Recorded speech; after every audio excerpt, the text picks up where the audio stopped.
Hello बच्चों, let's read this question. The question says assertion is true, reason is true, reason is a correct explanation for assertion. Option second, assertion is true, reason is not the correct explanation for assertion. Option third, assertion is true, reason is false. Option fourth, assertion is false, reason is true. Assertion: when two coils are wound on each other, the mutual induction between the coils is maximum. Reason: mutual induction does not depend on the orientation of the coils. तो इस question के अंदर हमारे पास एक assertion statement दे रखा है, एक reason statement given है. उसके अकॉर्डिंग हमें करेक्ट ऑप्शन चूज करना है. असर्शन स्टेटमेंट के अंदर हमें दे रखा है कि जब दो कोयल्स को एक दूसरे के ऊपर बाउंड किया जाता है तो म्यूचुअल इंडक्शन जो होगा वो मैक्सिमम होगा. रीजन क्या दे रखा है कि म्यूचुअल इंडक्शन जो होता है वो ओरिएंटेशन पे डिपेंड नहीं करता. तो बात करते हैं की कंसेप्ट की. की कंसेप्ट की यदि बात की जाए तो क्या की कंसेप्ट यूज होगा. बेसिकली हमें ये पता होना चाहिए कि म्यूचुअल इंडक्शन होता क्या है और उसका रिलेशन फ्लक्स से किस प्रकार से होगा वो हम देखते हैं. तो यदि हमारे पास कोई दो कोयल है तो एक कोयल के अंदर हम करंट फ्लो कराएंगे जिसकी वजह से दूसरी कोयल के अंदर क्या होगा, फ्लक्स चेंज होगा. इसके पीछे का बेसिक रीजन होता है म्यूचुअल इंडक्शन. तो मैं यहाँ पे बात करता हूं relation between flux phi, magnetic flux phi and mutual induction M. M हमारे पास क्या है, म्यूचुअल इंडक्शन है. म्यूचुअल इंडक्शन है. तो इन दोनों के बीच में रिलेशन देखते हैं. तो बेसिकली जो फ्लक्स होता है, मैग्नेटिक फ्लक्स, वो इक्वल होता है एम इंटू आई के. आई हमारे पास करंट है. तो ये हमारा यहाँ का मेन कंसेप्ट रहने वाला है.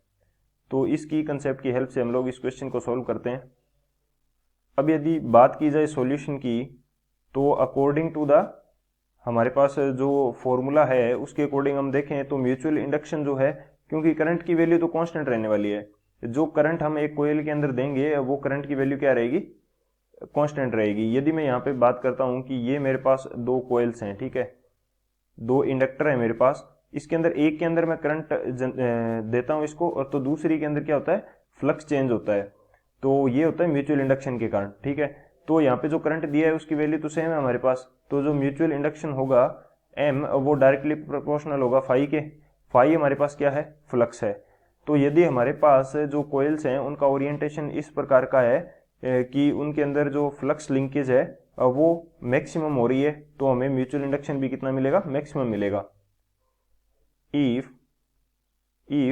फ्लक्स यानी कि phi linkage, if phi linkage is maximum, phi linkage is maximum, then हमारे पास जो एम होगा ये भी क्या होगा, M will be maximum. M will be maximum. और ये फ्लक्स का लिंकेज है ये ओरिएंटेशन पे डिपेंड करता है. फ्लक्स लिंकेज किसके ऊपर डिपेंड करेगा, ओरिएंटेशन पे.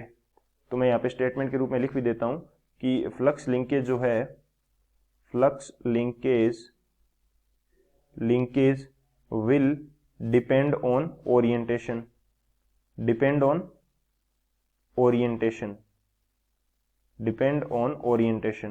यदि हमारे पास, यदि एक कोयल के ऊपर मैं दूसरी कोयल को क्या कर देता हूं, अटैच कर देता हूं कुछ इस प्रकार से, तो दोनों कोयल्स का फ्लक्स जो है वो टोटली लिंक कर जाएगा.